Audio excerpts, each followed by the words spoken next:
From Daily Trust News Center, this is the News Hour. On Trust News Hour tonight, President Muhammadu Buhari visits Kuje after terrorists attack custodial facility as ISWAP claims responsibility for attack.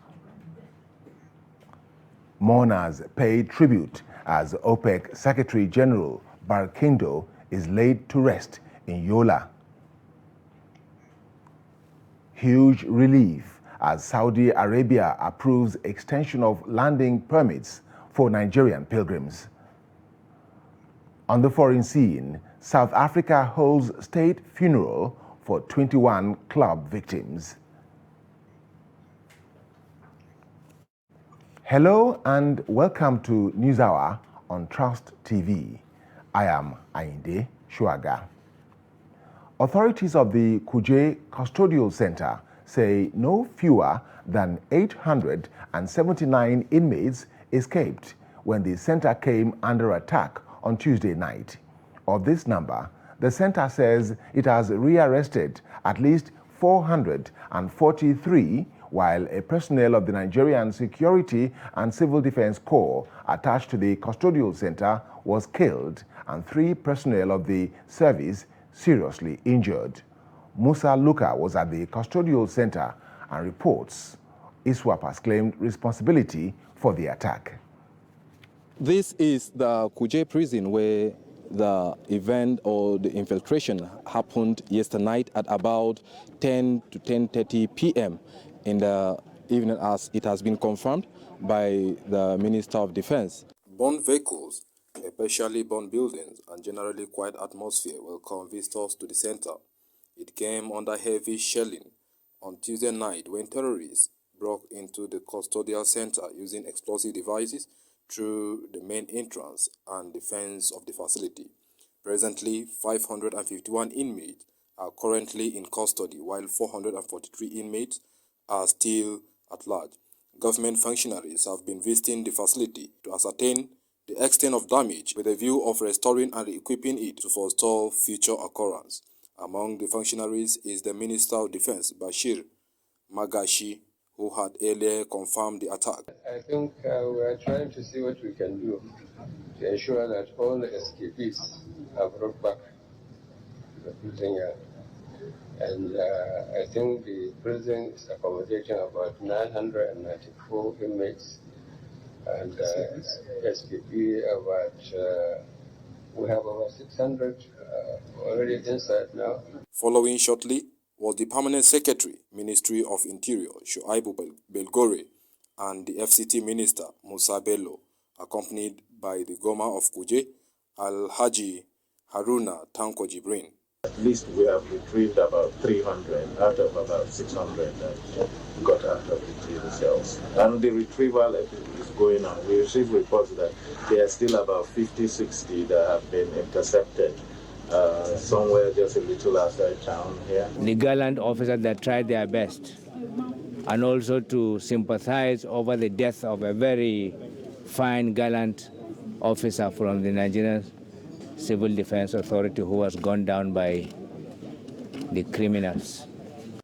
The residents of Kuje community who are apprehensive that the escaped terrorists may be lurking around the unleashed mayhem of the community narrated their experience and urged the federal government to address the situation. When they see like this, thing don't too much. They don't less too much because so kind of things they always up for prison. Maybe today, maybe say tomorrow they will talk. Because it don't always happen steady stage. Like yesterday, we think solved yesterday. We did Junction prison. We did on Junction there. We just stand. Before we know, we just hear something like as in thing just explode quick. Dim. The first time, second one explode. Dim. Before we know, just hear soldier man say no begin run. Soldier man wait there. When he's supposed to go come prison to come begin the base. We too come begin the base. And so all of us come begin the run. One day. For one day house, come hear people, they come, they shout, they shoot up and down yesterday. People, uniformed begin come out, begin to pursue everybody. It's bomb that exploded yesterday, last night. And it scared a lot of people. People are running scatter here. and I feel bad about it. For years now, I've been living in this Kuje. I hear insecurity, I hear about bomb, but I have never experienced such a thing like this. Meanwhile, the service says it will deploy its Corrections Information Management System in synergy with National Identity Management Commission to track all fleeing inmates and return them to custody. It also confirmed that DCP Abba Kyari and other VIPs held in the facility did not escape, adding that some of the attackers were killed, with others escaping with gunshot wounds. From the Kuje prison, I am Musa Luka Musa, Trust TV. President Muhammadu Buhari Wednesday afternoon visited the Kuje Custodial facility in Abuja that was attacked by terrorists Tuesday night. Buhari's convoy arrived at the custodial center around 3:30 p.m. Over 800 persons, including Boko Haram suspects, were released in the attack. The visit came shortly after the presidency announced that the president was heading for a World Bank summit in Dakar, Senegal. An advanced convoy of President Muhammadu Buhari was ambushed and attacked on Tuesday in his home state of Katsina. The attack happened in Dutsimma, about 152 kilometers from Buhari's hometown of Daura. Buhari's spokesman, Garba Shehu, said the convoy included an advanced team of security guards, protocol, and media officers. Shehu said the attackers opened fire on the convoy from ambush positions, but were repelled by the military, police, and DSS personnel accompanying the convoy. He said 2 persons in the convoy were receiving treatment for minor injuries, adding that all the other personnel, staff, and vehicles made it safely to Daura. Fombina Palace of Adamawa Kingdom was on Wednesday filled to capacity. Guests from the state, national, and international community attended the Janaiza prayers in honor of late Sanusi Barkindo, the outgoing Secretary General of the Organization of Petroleum Exporting Countries, OPEC. The prayer, which was led by the Chief Imam of the Modibo Adamawa Jumaat Mosque, Kadi Ahmadu Boboy, also had in attendance a federal government delegation, as well as the Lamido Adamawa Muhammadu Barkindo Aliyu Mustafa. Salis Lawan reports that the remains were laid to rest at the ancient Damare Yola Cemetery. The report.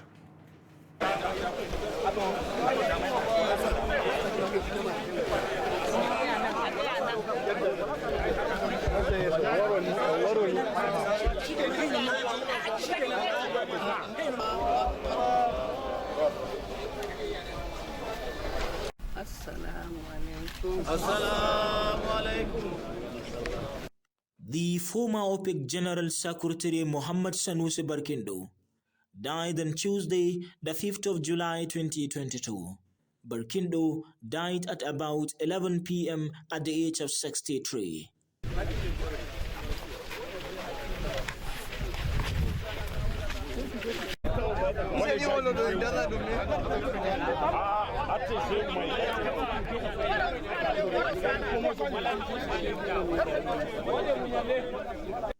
Until his date, Sanusi Barkindo was also a member of the Adamawa Emirate Council, holding a traditional title of Wali Adamawa.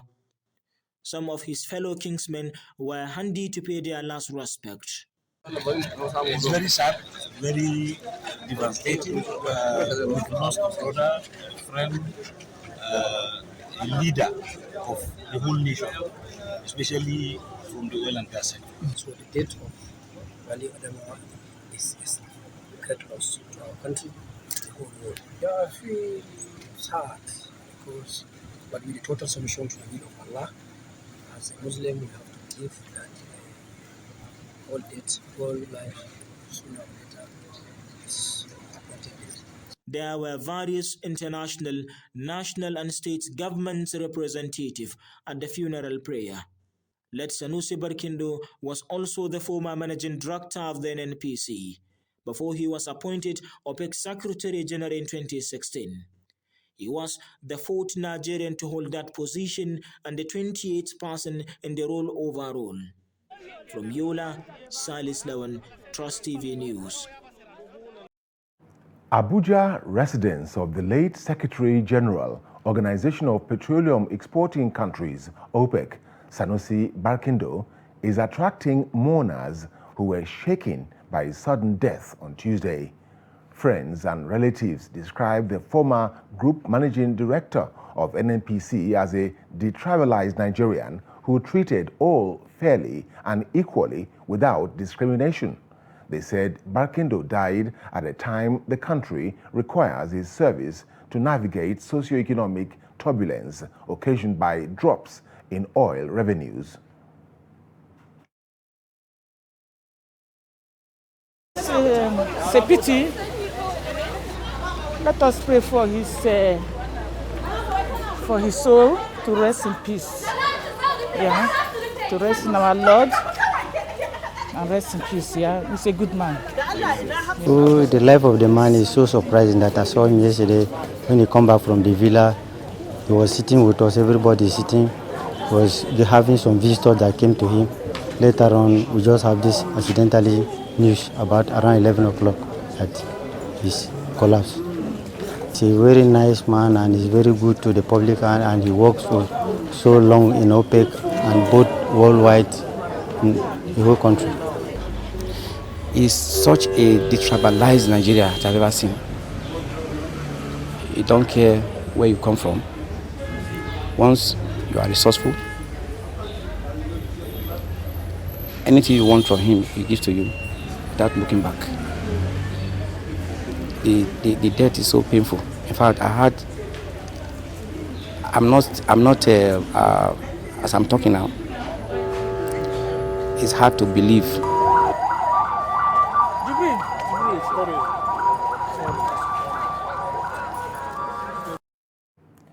The late OPEC Secretary General Sanusi Barkindo, apart from holding public offices, was until his death the Wali Adamawa Shafiu Suleiman captures the lives and times of late Mohammed Sanusi Barkindo. Mohammed Sanusi Barkindo was born on the 28th of April 1959. Hours after he was described by President Muhammadu Buhari as a worthy ambassador of Nigeria at the presidential villa, Mohammed Sanusi Barkindo is no more. The outgoing General Secretary of the Organization of Oil Producing Countries, OPEC, died at the age of 63. Your Excellency, I recall vividly that when I assumed office in Vienna in the summer of 2016, prices had plunged to -$10 a barrel as a result of the buildup of inventories, stocks of both crude oil and petroleum products around the world to a level that was never seen in history. It had reached over 400 million barrels a day over the industry's 5-year average. Barkindo, whose tenure at the OPEC ends on the 31st of July this year, was on Tuesday at the Nigeria Oil and Gas Conference taking place in Abuja, where he delivered a speech. Haithan Al-Gais of Kuwait was announced as the incoming Secretary General of OPEC to succeed late Mohammed Barkindo, who was the 4th Secretary General of the organization from Nigeria. Late Barkindo earned his bachelor's degree in political science from Ahmadu Bello University, Zaria. He later went on to achieve a postgraduate diploma in petroleum economics and management from the College of Petroleum Studies at Oxford University and a master's degree in business administration from Southeastern University in Washington, D.C. Appointed Group Managing Director of the Nigeria National Petroleum Corporation, NNPC, between 2009 and 2010. Before then, he served as Deputy Managing Director of Nigeria Liquefied Natural Gas, a joint venture between NNPC, Shell, Total, and Eni. Earlier in his career, he was Special Assistant to former Minister of Petroleum Resources and OPEC Secretary General Dr. Rilwan Lukman at the OPEC Secretariat in Vienna, Austria. Barkindo was post-appointed to the post for a 3-year term at OPEC's 169th meeting of the conference on 2nd June 2016 in Vienna, and was subsequently reappointed for another second tenure due to his excellent leadership. An accomplished oil technocrat and veteran of OPEC, Mohamed Sanusi Barkindo took over from Abdullah Salim al-Badri, who led the organization since 1st January 2007 to August 2016, had a vast wealth of experience in the oil and gas industry, both in Nigeria and internationally. Mohamed Sanusi Barkindo also worked in several key roles at OPEC between 1986 and 2010.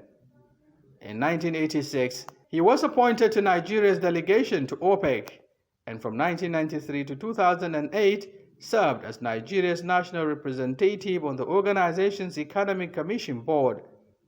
Also, in 2006, he served as acting Secretary General of OPEC and represented Nigeria on OPEC's Board of Governors from 2009 to 2010. He has also helped produce the United Nations Framework Convention on Climate Change, UNFCCC, and the Kyoto Protocol as the leader of Nigeria's technical delegation to the UN negotiations since 1991.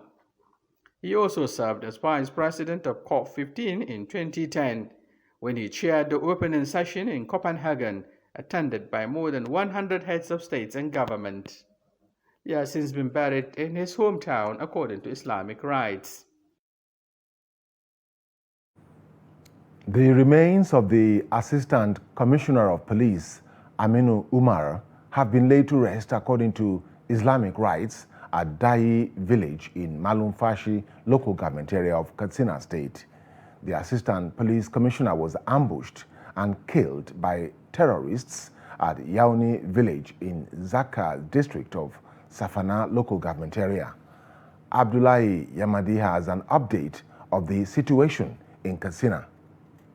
Allahu Akbar. Allahu Akbar.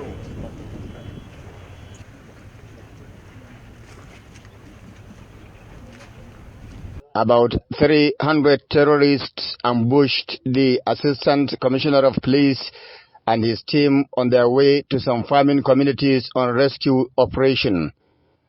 The unfortunate killing of the gallant ACP Aminu Umar will pose a serious setback to the already fragile security situation of the frontline local government areas of Katsina State. The Assistant Commissioner of Police was so much committed to sustaining the fight against terrorism and has been seen as one of the outstanding security personnel leading the most successful operations against terror.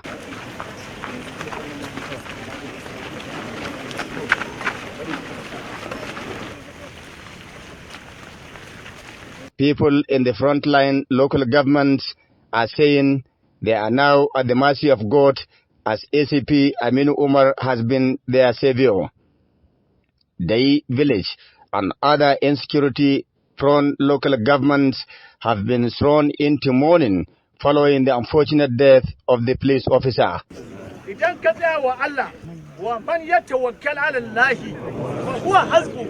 Some 2 other police officers and 2 members of the local vigilante group were also killed during the dastardly attack.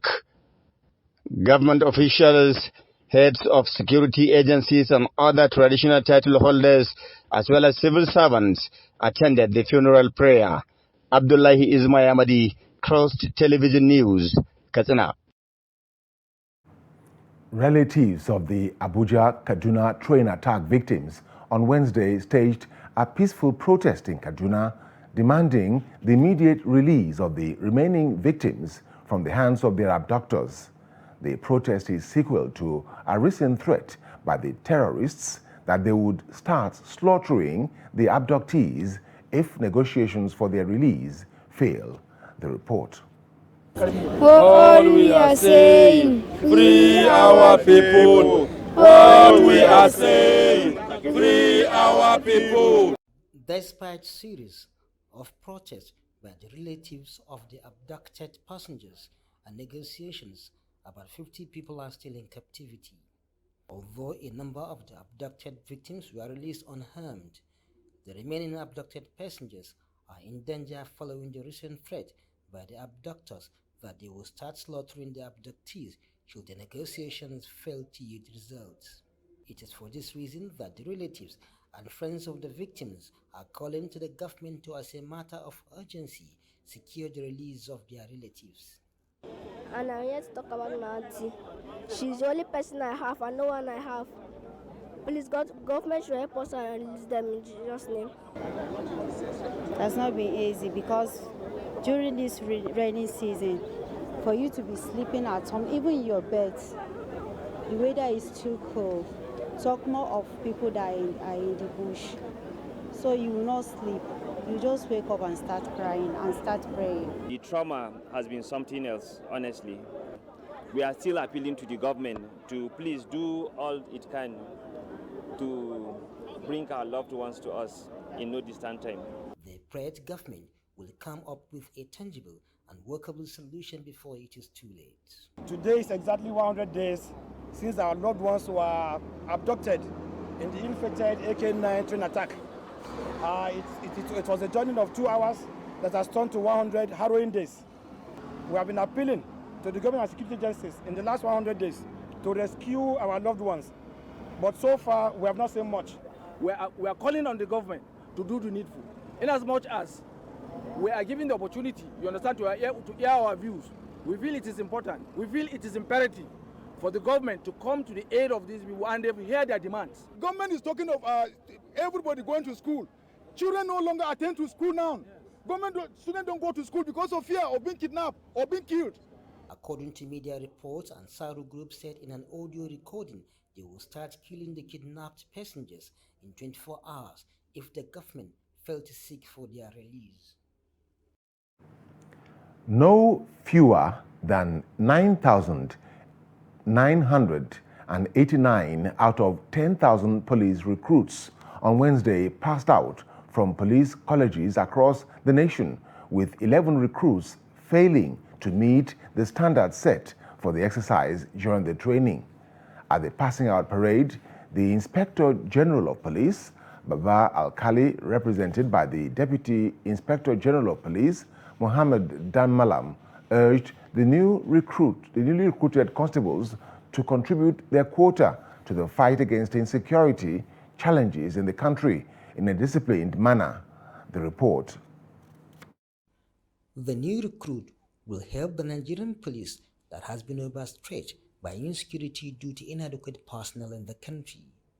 DIG Mohammed Dan Malam, who stood in for the IGP, says the recruitment exercise is a testament to the determination of the Nigerian police in addressing security issues of the country. The recruitment exercise projects the determination of the federal government to address the social factors that accentuate the commission of crimes, which is unemployment. The import of taking 10,000 able and active youths out of unemployment market annually is that the young men and women have been saved from temptation of crimes and given a platform to rather fight the menace of crime. While reminding them that the force has zero tolerance for indiscipline, he admonished the recruit to avoid acts capable of tarnishing the image of the force. I must sound this note of warning loud and clear enough to you all. The bedrock of policing is discipline. The force under my leadership has a zero tolerance for indiscipline and any act that may be antithetical to police professionalism. The IGP further assured the citizen that a new police is being evolved to protect them against bad elements in the society. In the meantime, the Inspector General of Police has directed the posting of new recruits to their states of origin to complement community policing. The IG disclosed this through DIG Zana Mohammed at the passing out parade of 2020 batch of the newly recruited police constables in Maiduguri. The report. It is the passing out parade of 1,087 recruited constables at the Police College, Maiduguri. The ceremony attracted friends, colleagues, families and loved ones from across the capital and other states. Of the approximately 10,000 shortlisted nationwide, only 9,989 made it to the force as 11 recruit trainees failed the exercise. The annual recruitment is to help bridge the manpower gap in the force, reduce unemployment, and help tackle insecurity in the country. That was the voice of DSP Umar, the division team. No instructor. What a rolling! Beautifully! Amazing performance, intelligent performance, glorious performance by this unit. Beautiful. Uniform. While they march out, ladies and gentlemen, beyond addressing the manpower deficiency in the Nigeria police force, the federal government under President Muhammadu Buhari has remained committed to closing the gaps in relation to the operational efficiency of the force as well as welfare regime of the force. In line with this, aside approving an increasing welfare package of the Nigeria Police Force, the Ministry of Police Affairs, Police Trust Fund, and indeed well-meaning corporate bodies have been complementing the force leadership in the procurement and delivery of operational vehicles, weaponry, and civil disorder assets, while also creating manpower development opportunities for personnel, all in furtherance to the drive to add value to policing.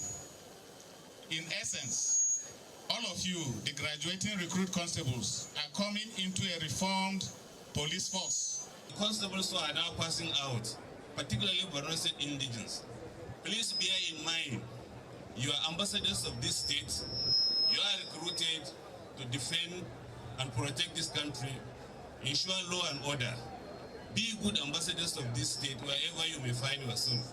These recruits, according to the Inspector General of Police, will be posted to their various states as a way of boosting policing strategies in addressing communal crimes. A similar event was also held in Bauchi State, where the police constables who have undergone 6 months of intensive and rigorous training in basic, intermediate, and advanced police studies were graduated. They were engaged in physically exerting and intellectually challenging training activities that were carefully designed to transit the recruits from civilians to professional police officers. The report. Addressing the constables in Bauchi, the IGP Usman Baba Al-Khali said that the recruitment and training represent another step by the federal government to change the narratives of policing by addressing the age-long manpower gap that has been inhibiting optimal police service delivery in Nigeria. Represented by AIG Zone 12 Bauchi Audu Adamu Madaki, the IGP explained that the manpower drive equally aims to meet and possibly surpass the United Nations recommendation of 1 policeman to 400 people. The IGP also commended President Muhammadu Buhari and Chairman Nigeria Police Council for the approval to recruit 10,000 police constables into the force annually, as well as the President's determination to restore the lost police primacy and bequeathing to the country a reformed and well-positioned police force with renewed capacity and commitment to attain its internal security mandate. According to the IGP, 11 of the 10,000 police recruits who commenced the training could not meet up with the standards set for exercise in the course of the training. Hence, they could not pass out as police constables. In a similar development, Gombe State Governor Inuwa Yahaya has challenged the newly recruited personnel of the Nigeria Security and Civil Defense Corps to be professional and ready to address the current insecurity bedeviling the country. The governor made the assertion during the passing out parade of 173 NSCDC new intakes held at Pantami Stadium, Gombe. Ibrahim Ismail reports.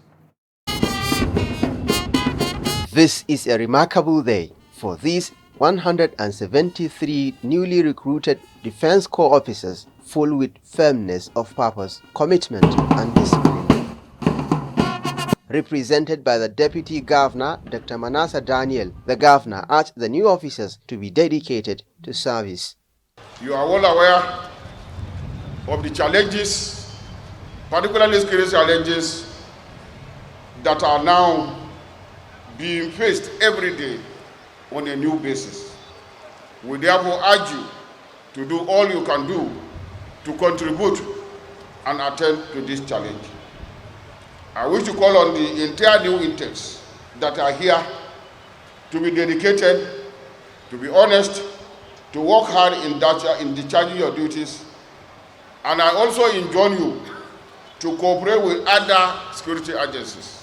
Commandant NSCDC Gombe State Waziri Babagoni urged the new officers to prepare themselves to fight all economic saboteurs by dislodging vandals and also to take the burden of protecting the country.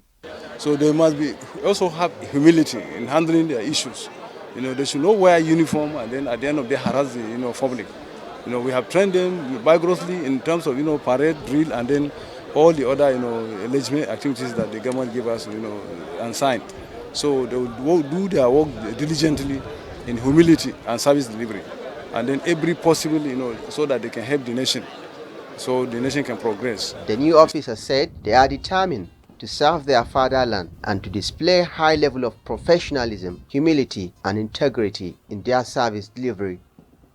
And we hope and we pray and we'll try with our own acts to give the best that we can to this system and to also see the little change that we can make as God keeps us on earth. We've been trained very well and we're going to do it with all our heart. We've sold our soul to the nation and we'll fight against insecurities by the grace of God. The 173 newly recruited personnel of the Nigeria Security and Civil Defense Corps have undergone rigorous training for 3 months. From Gombe, Ibrahim Ismail reporting for Trust TV.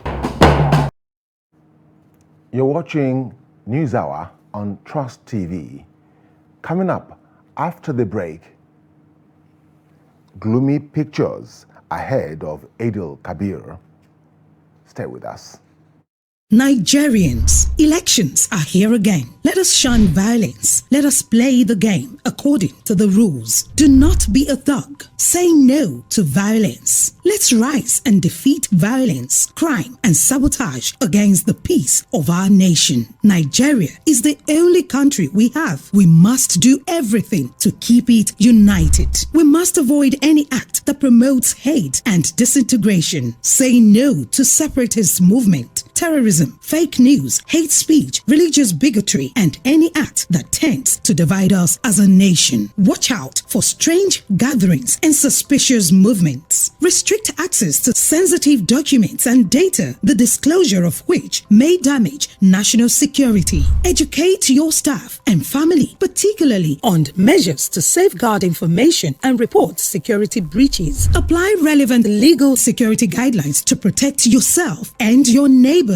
Due to misinformation and wrong choices, some idle persons resort to vices in their greed to get rich quick. They resort to kidnapping, killings for rituals, and other heinous crimes. Avoid wrong use of the social media. Before you broadcast that false message, think twice. Ask whether it will promote peace or violence. For safety at home, still be security conscious. Educate your household on safety tips. Report all suspicious movements and persons to the security agencies nearest to you. Be a good citizen. Be patriotic. To pass security information, please call 0813-222-2105, 0915-339-1309, 0908-837-3514, or send a mail to dssPR@dss.gov.ng. This message is from the Department of State Services, DSS.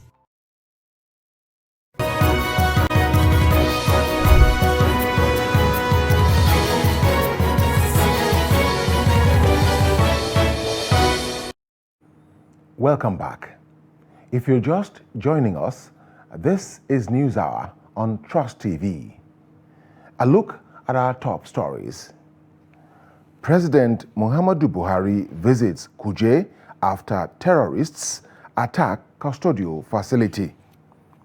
And mourners pay tribute as the OPEC Secretary General Sanusi Barkindo is laid to rest in Yola.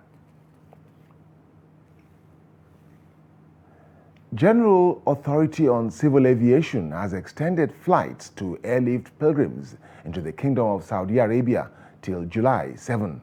In a statement on Wednesday, the National Hajj Commission of Nigeria said the gesture brings relief to the 3,000 Nigerian pilgrims who are yet to be airlifted to Saudi Arabia for this year's Hajj. It added that the reprieve came after a high-level discussion between Nigeria and Saudi Arabia, which was led by Zikrullah Hassan, chairman of CEO of Nakon in Saudi Arabia. In the statement, Nakon said the new development would allow two airlines, Max Air and Asman Airline, to continue their airlift operation from where they left off. President Muhammadu Buhari has sworn in 7 ministers recently screened and confirmed by the Senate. The brief swearing-in event was done in 2 batches of 4 and 3 each before the start of the Federal Executive Council (FEC) meeting at the State House, Abuja. The report. The first batch to be sworn in were Henry Ikechukwu Iko, Abia State, Umana Oko Umana, Akwa Ibom State, Odum Ode, Rivers State, and Ademola Adewale Adegoroye, Ondo State. The second batch included Umar Ibrahim Eliakub, Kano State, Goodluck Inenna Opia, Imo State, Igor Makama, Joseph Ikama, Ebonyi State. 5 ministers were moved around due to the cabinet reshufflement, while the new ones were assigned portfolios. The portfolios of the new ministers and reshuffling of the 5 old ministers include Umana Oko Umana, Minister of Niger Delta Affairs, Bemishola Saraki, Minister of State Mines and Steel Development, Dr. Oloranabi Mamora, Minister of Science and Technology, Sharon Ikezo, Minister of State, Niger Delta Affairs, and Maazu Jaji Sambo, Minister of Transportation.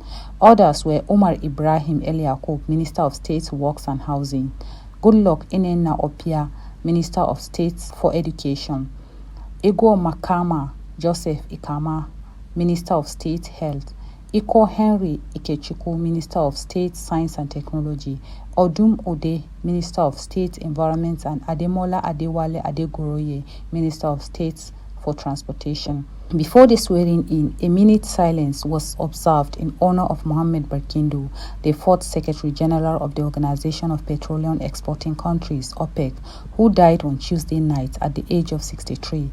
In attendance were Vice President Yemi Osibajo, Secretary to the Government of the Federation, Boss Mustafa, Chief of Staff to the President, Professor Ibrahim Gambari, and some ministers. The rainy season is believed to fuel the spread of contagious diseases ranging from malaria, cold, flu, cholera, diarrhea, and hepatitis A, among others. These common diseases, which affect mostly children due to their weak immunity, experts say, can be prevented by adopting some safety measures. Aisha Salihu has more. The rainy season, despite its soothing effect, comes with flooding, environmental pollution, distortion of daily activities due to the heavy downpours, and a number of diseases. Once the rainy season starts, it disrupts the flow of water, natural flow of water, so there is overflooding. And that overflooding carries some bacteria and infection from infective sources and contaminates drinking sources of water, like the sources of water for domestic use. So that's the connection, really. So when you have sewage disposal areas being flooded with water, and this water is carried on to areas where you have water for domestic use, that contaminates the sources. So patients with higher rates of diarrhea, in fact, cholera is one problem that you expect to be higher in the rainy season. Things like diarrheal diseases with typhoid infection, salmonella, and the rest of them are things that you expect. These diseases, however, are said to be preventable if certain precautionary measures are taken. On proper drainage will also prevent that, ensure that we avoid water puddles accumulating indiscriminately in our environment and serving as such as sites for multiplication of the mosquito, which is the major agent of transmission, is the only agent for transmission of malaria. So we need to be able to have proper drainages, excellent infrastructure, excellent sewage disposal, a change in attitude and practices when it comes to the disposal of feces and sewage-related waste. He enjoined public health facilities to adopt better approaches to handling the health needs of people in order to curtail the spread of diseases associated with the rainy season. Aisha Salihu, Trust TV News, Abuja. With less than 72 hours to this year's Eid al-Kabir festival, prices of vegetables and some essential commodities in Kano have been reduced, but the people's purchasing power still cannot match the reduced prices. Trust TV correspondent Idris Jibrin, who went round some markets across the state, reports that government's inability to pay workers' salary may have worsened the situation. The report. Yankaba is one of the largest vegetable markets within Kano metropolis. The place is always booming, especially during a period like this. Tomato, onions, and other vegetables never cease from here. Few months back, a basket of tomato is sold at between 25 to 35,000 naira, while a bag of onions is at between 30 to 45,000 naira. Now the price has significantly reduced, but the purchasing power of the people is poor at the moment. People do not have money. Now that it's Salah period, they are supposed to have money to buy the things they needed. Like me, I bought these tomatoes at almost 12,000 naira. But if you give me 11,000 naira, I will collect because there are no buyers.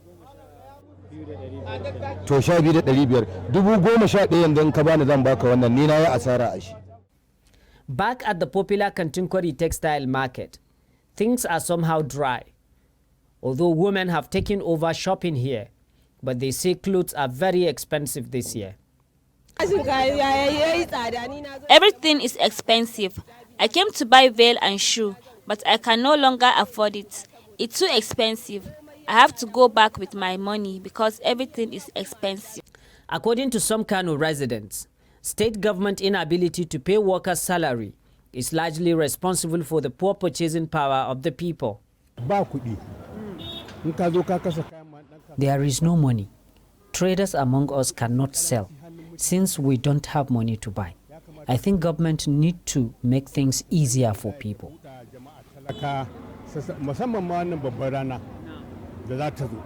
With the high cost of sacrificial animals and the rising prices of food items and other essential commodities, things appeared bleak for ordinary people this year.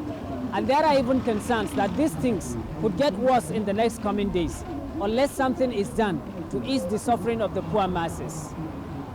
Idris Jibrin, Trust TV News, Kano. You're still watching NewsHour on Trust TV.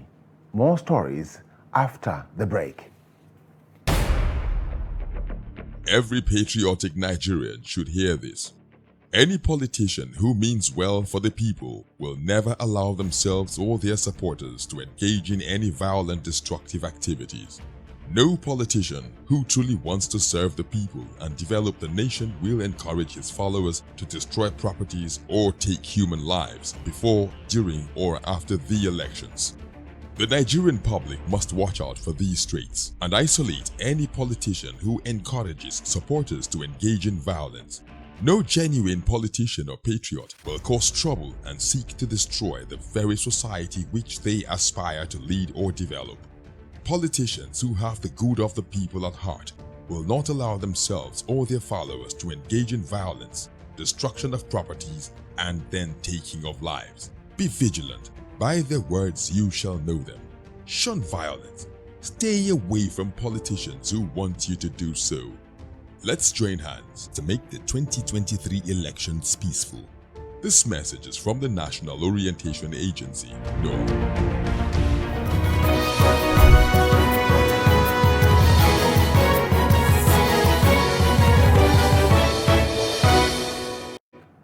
Welcome back. The Federal High Court, Abuja, has ordered the National Identity Management Commission, NIMC, to transmit the certified true copy, CTC, of the biodata information of an alleged minor to the Attorney General of the Federation for onward transmission to the United Kingdom, where Senator Ike Ekweremadu is facing alleged organ harvesting charges. Following the senator's arrest by the London Metropolitan Police, Adegboyega Awomo-Olo, Senior Advocate of Nigeria, had on July 27 urged Justice Inyang Ekwo to order the release of certain official documents of Ukpo, domiciled with NIMC, Nigerian Immigration Service, and Stanbic IBTC Bank for the purpose of effectively defending Ekweremadu in the United Kingdom. The prayers were granted by the Justice Inyang Ekwo at the Wednesday's proceedings. However, counsel to NIMC, Muazu Muhammad, told the court that the Commission's rules of engagement do not allow it to give biodata of an individual to a private citizen, adding that based on the NIMC law, such information should be first handed over to the AGF. Justice Ekwo subsequently ordered NIMC to supply the information or biodata of the victim, which is in the possession of the Commission, to the AGF for onward transmission to the relevant courts in the United Kingdom. The Federal Competition and Consumer Protection Commission, FCCPC, will henceforth sanction distribution companies, DISCOs, and other offenders who fail to comply with extant rules and regulations in the electricity industry. Babatunde Irukera, the Executive Vice Chairman of the Commission, made this known at the Electric Power Consumer Complaints Resolution Platform organized by FCCPC on Wednesday in Nasarawa State. Irukera, who was represented by Adamu Abdullahi, Executive Commissioner, Operations of the Commission, said that non-compliance of DISCOs with the regulations of the Nigerian Electricity Regulatory Commission, NERC, is a bane in the industry. He said that electric power-related issues ranging from poor service delivery in the industry were the highest category of consumer complaints received by the Commission, listing some to include overbilling, metering, transformer issues, connection, illegal and mass disconnections, and poor customer service, among others. Let's now join Chamun Dabeng for business news.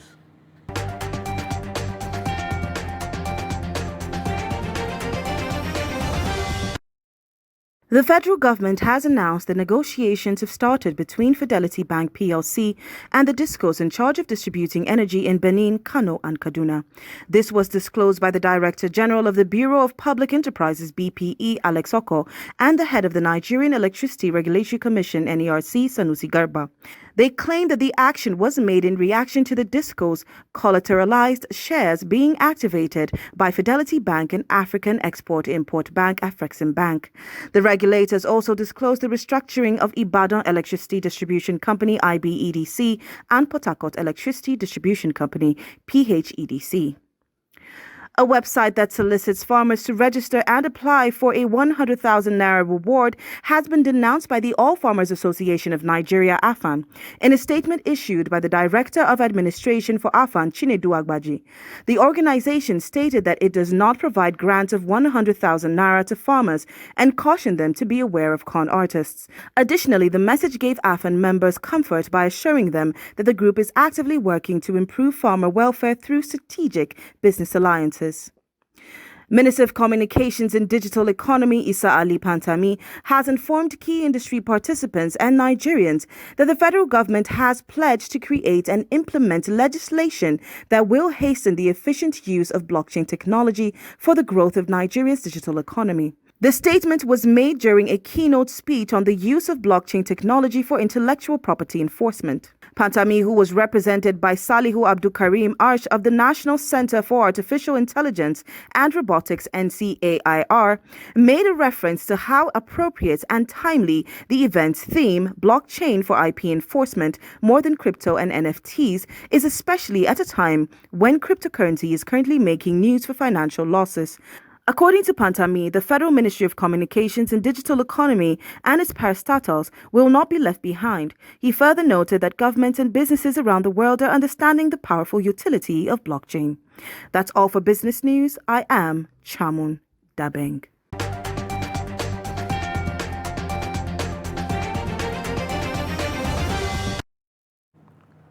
President Muhammadu Buhari on Wednesday departed Abuja to participate in the International Development Association for Africa Summit in Dakar, Senegal.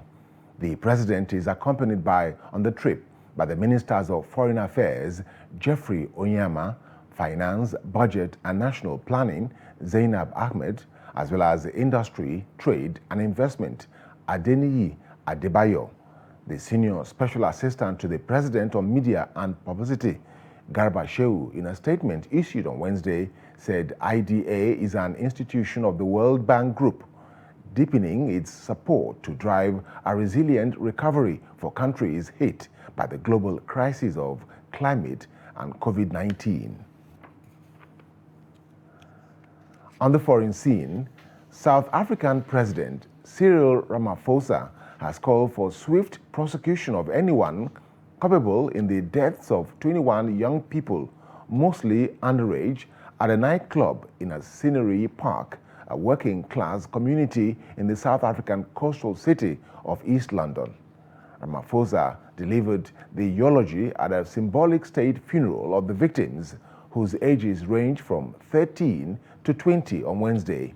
19 empty coffins filled a large mark, as a majority of the families opted to hold private funerals later in the week. Only 2 victims were laid to rest on Wednesday. One other victim was buried on Tuesday. The youngsters had died on Sunday night while inside the Enyobeni Tavern nightclub in the city, which lies on the Indian Ocean coast, nearly 1,000 kilometers, 620 miles south of the commercial capital, Johannesburg. Sudanese anti-coup protesters manned barricades on the streets of the capital Wednesday, saying they did not believe promises by the army chief, saying he would make way for a civilian government. On Wednesday, for a 7th straight day, crowds called on the army to relinquish power and chanted slogans against Burhan. This comes a day after Sudan's civilian bloc rejected a proposal by the country's coup leader, Abdel Fattah al-Burhan, as a giant ruse and urged more protests. Crowds of demonstrators held firm in rallies both in Khartoum and its suburbs. The transitional government, uprooted by Burhan last year, had been forged between the military and civilian factions in 2019 following mass protests that prompted the army to oust longtime dictator Omar al-Bashir. Let's now join Adeniyi Ajishafe for sports news. Day 15 outstanding derby match in Group A1 Northern Conference in the Nigerian National League between EFC CFC and City FC of Abuja has been played at the Area 3 football pitch. Home team EFCC in red jersey and black short were hoping for a win to avoid relegation from the second tier of the Nigerian National League, while away team City FC in yellow over green short jersey were looking for 3 points to meet up with El Kanemi Warriors on 31 points from their 28 points. City FC are second on the log of 10 teams in the group and are hoping to qualify for the Apex League in Nigeria, the Nigerian Professional Football League. The first half saw the two teams playing cautiously to avoid early goals, with Tewa Talios almost making it 1-0 for City FC in the 27th minute, despite a one-on-one with EFCC goalie. Both teams could not find the back of the net in the keenly contested first 45 minutes that got two City FC players injured during the game. The second half saw the teams display more desire for goals but ended in a draw, with EFCC having 21 points and City FC in 29 points, behind El Kanemi with 31 points. Captain of City FC, Ojuma Barry, believes his team did not perform to expectations in the game. Yeah, we could have won the game. We had a first chance in the first half, and we had the second one in the second half. We couldn't convert it. So that was why the game ended, the result ended. With 3 matches to go in the Nigerian National League, Coach Kabiru Adeyemi of AFC-CFC admitted it was a tough match as a derby still hopes to remain in the NNL. You know, the league is fight to finish. I know we are in the possibly battling on the relegation zone, but for now we are still ahead of them. For United, we have 3 more matches to go, and believe me, with my boys, I have that belief that we are going to win the remaining 3 matches.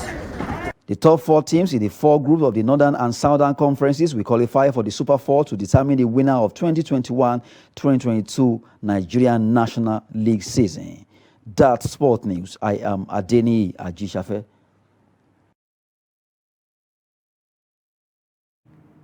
With sports news, we have come to the end of News Hour on Trust TV. For more news, connect with us across all our social media platforms. I am Ayinde Shuaga, thanking you for watching.